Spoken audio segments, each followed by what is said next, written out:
Hello friends, welcome back my new vlog. तो आज का व्लॉग है हमारा R15 की V3 और ये खड़ी है हमारी बाइक V3। तो इसमें अजीब गरीब सा साउंड आ रहा था, जैसे कि कोई बैरिंग टूट गया हो क्रैंक का। तो क्रैंक की आवाज़ भी नहीं है और क्लच कटोरे की आवाज़ भी नहीं है। तो हमने इसका इंजन उतार लिया फिलहाल।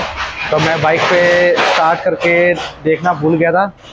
कोई बात नहीं, वो मैं आपको लास्ट में दिखा दूंगा। और बाइकों में भी साउंड आ सकती है, तो मैं आपको फिलहाल इसको मैं खोलता हूँ। खोलने के बाद इसमें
गियर बॉक्स हमने अलग कर दिया है। तो हमारे पास ये क्रैंक हमारी इसमें फिक्स है और इसके अंदर की वायरिंग होता है, ये निकालने के लिए हमको खराद वाले पे जाना पड़ेगा। तो एक साइड का चैम्बर होता है वो हमारा निकल चुका है।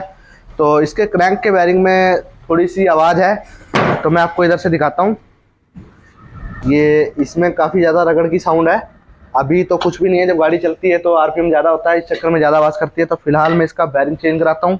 और इसके साथ में एक वायरिंग और है, मैं आपको दिखाता हूँ। वो वायरिंग है ये क्लच का। तो ये ना नॉर्मल ही घूम नहीं रहा, जैसे कि ये घूम रहा है। तो हम इसको भी चेंज कर देंगे साथ के साथ, तो बाद में हमको खोलने में बहुत ज़्यादा दिक्कत हो जाएगी। तो फिलहाल हम इस वायरिंग को चेंज कराते हैं, फिर आगे दिखाते हैं। तो भाई लोग, इसमें जो प्रॉब्लम थी वो थी क्रैंक के मेन बेयरिंग की। और जो क्रैंक के बेयरिंग का कचरा था वो क्रैंक की असेंबली के अंदर चला गया था। तो इसके बेयरिंग में भी थोड़ा सा निशान आए हुए थे, तो मैंने इसके बेयरिंग रिपेयर करा दिए हैं। और ये है हमारा मेन बेयरिंग। तो मैं आपको दिखाता हूँ इसके अंदर क्या सीन होया पड़ा है। तो यहाँ पे आपको हल्का हल्का सा दिख रहा होगा, अंदर बेयरिंग की सीट है जो, इस पर निशान आए हुए हैं।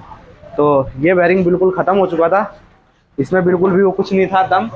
और एक बेयरिंग ये है, इसमें भी हल्का सा निशान है, तो ये भी दिक्कत कर रहा था।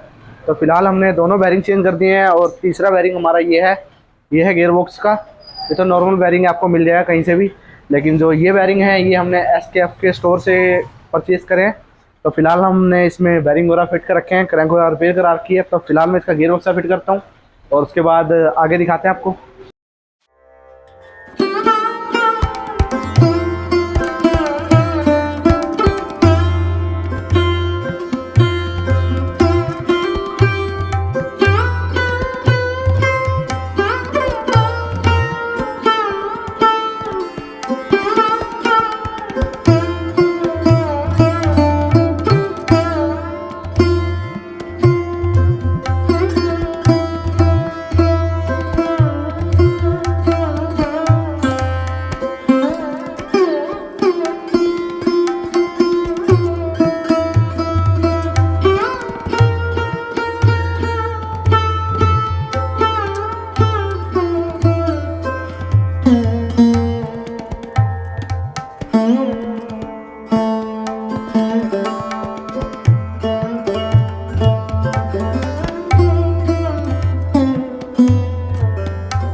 आपको अच्छा लगा तो लाइक करें, शेयर करें, चैनल को सब्सक्राइब करें।